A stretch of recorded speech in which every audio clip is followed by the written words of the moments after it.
we go.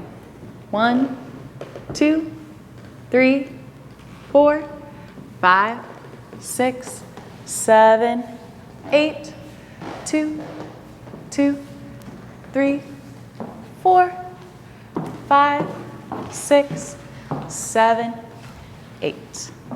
Great. So kicking off this dance, we're actually going to be starting already on the dance floor. Leader, you want to be facing the front of the dance floor. Your follower is going to be facing you, and we're going to be in a closed position.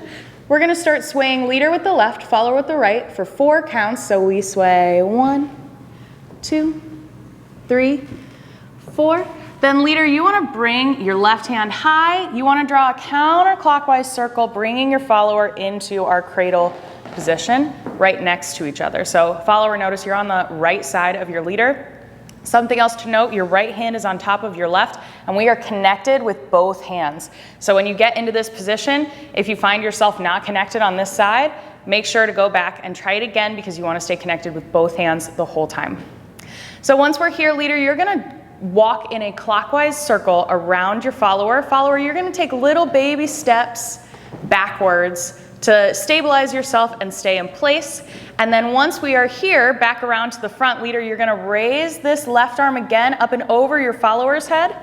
And then you're going to bring your follower around like you're lassoing them. So it's going to come up and over your head as well.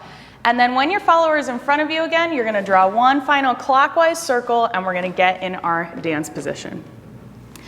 So for my followers, when you're going around in that circle, you can just be walking. You do want to walk a little quickly as you go around your leader, and then once you get in front of your leader again and they start to bring you into that clockwise circle, you're going to be turning on your right toe and then stopping yourself with your left foot.